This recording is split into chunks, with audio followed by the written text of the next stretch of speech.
বৃহস্পতিবার ভোররাত হরমুজ প্রণালী ঘুটঘুটে অন্ধকারে ছোট ছোট স্পিডবোট এগিয়ে যাচ্ছে একটি বিশাল কার্গো জাহাজের দিকে। জাহাজে কোনো সতর্কবার্তা নেই, কোনো রেডিও যোগাযোগ নেই, শুধু হঠাৎ গুলির আওয়াজ, ব্রিজে আঘাত। ক্যাপ্টেন বুঝতেও পারেননি কি হলো।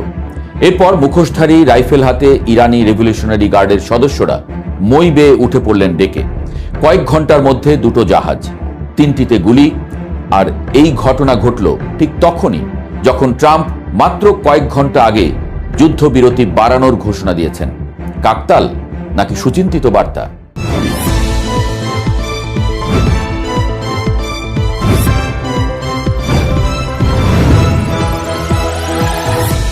সকাল তখনও হয়নি ঠিকমতো। হরমুজ প্রণালীতে ঢোকার মুখে ছিল এপামিনন্ডাস, লাইবেরিয়ার পতাকাবাহী একটি কন্টেইনার জাহাজ। মালিক গ্রিক, পরিচালনায় এমএসসি, বিশ্বের বৃহত্তম শিপিং কোম্পানিগুলোর একটি। ওমানের উত্তর পূর্বে 15 নটিক্যাল মাইল দূরে ছিল জাহাজটি। ইরানি গানবোট এগিয়ে এলো, কোনো রেডিও সংকেত ছাড়াই গুলি চালালো। ব্রিজে ব্যাপক ক্ষতি হলো, রকেট চালিত গ্রেনেডও ছোঁড়া হলো বলে জানিয়েছে ব্রিটিশ ইউকেএমটিও। নাবিকরা অক্ষত, কিন্তু জাহাজ আর নিজের নিয়ন্ত্রণে নেই। দ্বিতীয় জাহাজ এমএসসি ফ্রান্সেস্কা, পানামার পতাকা, মালিকানা ইতালির, সেটিও একইভাবে ঘেরাও। ইরান দাবি করল দুটোই ইসরায়েলের সঙ্গে সংশ্লিষ্ট এবং অনুমতি ছাড়া প্রণালী পার হওয়ার চেষ্টা করছিল। তৃতীয় জাহাজ ইউফোরিয়া, সেটাতেও গুলি চলল। ইরান বলল তারা উপকূলে আটকা পড়েছে।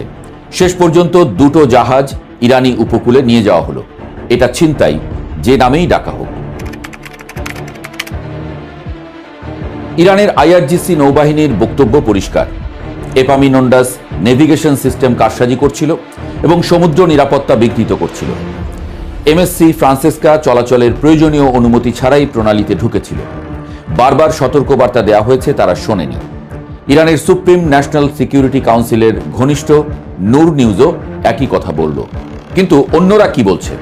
ইউকেএমটিও, ব্রিটেনের যে সংস্থা এই অঞ্চলের বাণিজ্যিক জাহাজের নিরাপত্তা পর্যবেক্ষণ করে, তারা জানালো এপামিনন্ডাসের ক্যাপ্টেন স্পষ্ট বলেছেন কোনো পূর্ব সংকেত দেয়া হয়নি। এমনকি জাহাজটিকে আগেই জানানো হয়েছিল প্রণালী পার হওয়ার অনুমতি আছে। আর লয়েডস লিস্টের প্রতিবেদন বলছে এপামিনন্ডাস সাধারণত মার্কিন পূর্ব উপকূল থেকে পানামা খাল হয়ে উপসাগরে আসে। এটি কোনো সন্দেহজনক রুটে ছিল না। দুই পক্ষের দুই গল্প, কিন্তু একটা তথ্য নিরপেক্ষ, গুলি আগে চলেছে, কথা পরে। এখানে একটু থামা দরকার। ইরান ঠিক কোন অনুমতির কথা বলছে? যুদ্ধ শুরু হওয়ার পর থেকে ইরান একটা অলিখিত নিয়ম জারি করেছে। হরমুজ দিয়ে যেতে হলে তেহরানের অনুমোদন লাগবে। এটা আন্তর্জাতিক আইনের স্বীকৃত কোনো নিয়ম নয়। জাতিসংঘের সমুদ্র আইন অনুযায়ী হরমুজ একটি আন্তর্জাতিক প্রণালী। এখানে সব দেশের বাণিজ্যিক জাহাজের নির্বিঘ্নে চলাচলের অধিকার আছে। কিন্তু ইরান এখন নিজেকে এই প্রণালীর দারোয়ান হিসেবে উপস্থাপন করছে। পানামার পররাষ্ট্র মন্ত্রণালয় সরাসরি বলেছে এই জব্দের ঘটনা সামুদ্রিক নিরাপত্তার বিরুদ্ধে চরম আঘাত এবং আন্তর্জাতিক আইনের সুস্পষ্ট লঙ্ঘন। ইউরোনিউজের প্রতিবেদন অনুযায়ী পানামা সরকার একে অপ্রয়োজনীয় উস্কানি বলেও উল্লেখ করেছে। ইরান অবশ্য শুনছে না। তাদের কাছে এই মুহূর্তে হরমুজ শুধু একটি প্রণালী নয়, এটা দর কষাকষির টেবিল। ট্রাম্প মঙ্গলবার ট্রুথ সোশ্যালে লিখলেন যুদ্ধবিরতি অনির্দিষ্টকালের জন্য বাড়ানো হচ্ছে। সিএনবিসিকে বললেন ইরান চুক্তি করলে দারুণ ভবিষ্যৎ পেতে পারে। কয়েক ঘন্টা পরেই ইরান হরমুজের 3টি জাহাজে হামলা চালালো, দুটো জব্দ করল। এই টাইমিং বেছে নেওয়াটা নিশ্চিতভাবেই কোনো দুর্ঘটনা নয়। ইরান একটা বার্তা দিল, তোমরা যুদ্ধবিরতি বাড়াও বা না বাড়াও, হরমুজের নিয়ন্ত্রণ আমাদের হাতেই থাকবে। কিন্তু এর পেছনে আরেকটি প্রেক্ষাপটও আছে। গত সপ্তাহে মার্কিন নৌবাহিনী একটি ইরানি কার্গো জাহাজ আটক করেছে। ইরান বলছে ইরানি জাহাজ জব্দের জবাবেই এটা, অর্থাৎ দুই পক্ষ এখন একে অপরের জাহাজ আটক করছে। যুদ্ধবিরতি হয়তো মিসাইল থামিয়েছে, কিন্তু হরমুজে যুদ্ধ চলছে অন্যভাবে। ট্রাম্পের শান্তির আহ্বানের জবাবে ইরানের প্রেসিডেন্ট মাসুদ পেজেশকিয়ান এক্সে লিখলেন কয়েকটি শব্দ, ভণ্ডামি এবং পরস্পর বিরোধী। তিনি বললেন ইসলামী প্রজাতন্ত্র সবসময় সংলাপকে স্বাগত জানিয়েছে এবং ভবিষ্যতেও জানাবে, কিন্তু অসৎ উদ্দেশ্য, অবরোধ আর হুমকি আসলে আসল আলোচনার পথে বাধা।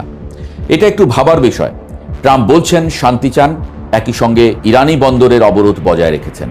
ইরান বলছে আলোচনায় আগ্রহী, একই সঙ্গে জাহাজ জব্দ করছে। দুই নেতাই শান্তির কথা বলছেন আর দুই পক্ষই চাপ বাড়াচ্ছে। এটাই এই সংঘাতের সবচেয়ে বিপজ্জনক অধ্যায়, যখন কথায় শান্তি, কাজে যুদ্ধ। এপামিনন্ডাস শুধু একটি জাহাজের নাম নয়, এটি মার্কিন পূর্ব উপকূল থেকে মধ্যপ্রাচ্যে পণ্য পরিবহন করে। এমএসসি ফ্রান্সিসকা এশিয়া ও মধ্যপ্রাচ্যের মধ্যে সংযোগ রক্ষা করে।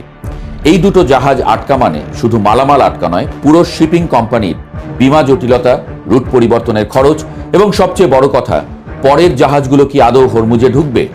ইউফোরিয়া নামের তৃতীয় জাহাজটিতে গুলি করার পর সেটি ঘন্টার পর ঘন্টা প্রায় স্থির হয়েছিল প্রণালীর মাঝখানে। শিপ ট্র্যাকিং ডেটা বলছে গুলির পর জাহাজটির গতি 1 নটিক্যাল মাইলের নিচে নেমে এসেছিল। এই একটা দৃশ্যই যথেষ্ট বাকি জাহাজ চালকদের ভয় দেখাতে। আন্তর্জাতিক শক্তি সংস্থা আগেই বলেছিল এটা ইতিহাসের সবচেয়ে বড় জ্বালানি সংকট। জাহাজ চলাচল আরো ব্যাহত হলে সেই সংকট আরো গভীর হবে। ইরান বলে দিয়েছে হরমুজের শৃঙ্খলা বিঘ্নিত করা তাদের চূড়ান্ত সীমা। এটা শুধু একটি বিবৃতি নয়, এটা নীতি। অর্থাৎ যতদিন মার্কিন অবরোধ থাকবে ততদিন ইরান হরমুজে নিজের মতো নিয়ম চালাবে। আর ট্রাম্প বলেছেন চূড়ান্ত চুক্তি না হওয়া পর্যন্ত অবরোধ উঠবে না। দুটো অনড় অবস্থান, মাঝখানে আটকা বিশ্বের বাণিজ্য, আটকা আলোচনা, আটকা দুটো জাহাজের শত শত নাবিক। ভ্যান্স ইসলামাবাদে যাননি, দ্বিতীয় দফার আলোচনা এখনো কাগজে। আর এই জব্দের পর পরিবেশ আরো তিক্ত হলো। ট্রাম্প সাংবাদিকদের প্রশ্ন এড়িয়ে গেছেন, হোয়াইট হাউস চুপ। আর হরমুজে একটু আগে পর্যন্ত যেখানে দুটো জাহাজ নিজের গতিতে চলছিল, সেখানে এখন ইরানি উপকূলের দিকে মুখ করে নোঙর করা আছে এপামিনন্ডাস আর এমএসসি ফ্রান্সিসকা।